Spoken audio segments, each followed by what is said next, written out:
Yeah, sure I do. Thanks a lot. Thanks for taking the questions.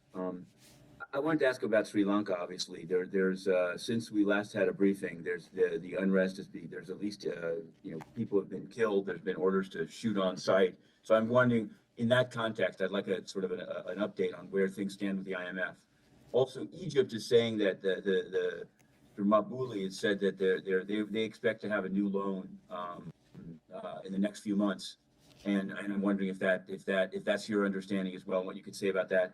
And by contrast, Ghana has said that they intend to go forward without IMF assistance, and if you have any comment on that. So those are the three. Thanks a lot. Hey, thanks, Matthew. Nice to see you up there in New York City. Let me just try and take your three questions fairly quickly. Lots of interest in Sri Lanka, Matthew, to which I can say we are concerned, of course, about the current economic crisis in Sri Lanka, and especially the hardships being endured by the people of Sri Lanka, and especially many of those people poor and vulnerable. So we are clearly monitoring the political and economic developments very closely. Matthew, an IMF team has been engaging in technical discussions on the authorities' request for an IMF-supported program. So they have asked for the program, as I think you know. We talked about this the last time I was here. And there's currently a virtual IMF staff mission engaged in those technical talks with the Sri Lankan authorities, and we expect that mission to continue through May 24. So we remain committed to help Sri Lanka in line with the IMF's policies, and will engage with stakeholders in support of a timely resolution of the crisis that is being faced there.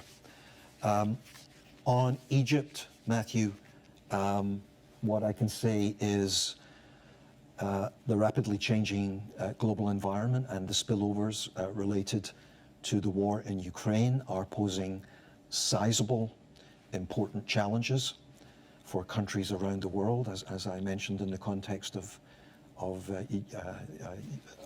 other countries. And this includes Egypt, of course. And in that context, the Egyptian authorities have requested the IMF's support to implement their comprehensive economic program. So I can tell you IMF staff are working closely with the Egyptian authorities to prepare for program discussions with a view to supporting what I believe are our shared goals of economic stability and sustainable, job-rich, inclusive, medium-term growth for Egypt. So again, the Egyptian authorities have requested an IMF program. We are working closely with the authorities to prepare for the actual program discussions. You asked about Ghana, Matthew, as well. And I can confirm what you said, that the authorities have made no program request, and we do not expect any. That said, we maintain close technical and policy dialogue with the government and with the Bank of Ghana.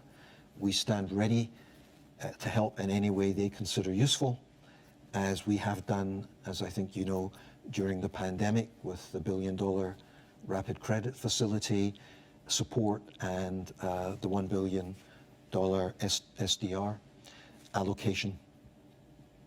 Economic activity in Ghana bounced back after 2020, and the government now faces acute stress to finance its budget because of debt vulnerabilities, which have increased, and public debt now exceeding 80% of GDP.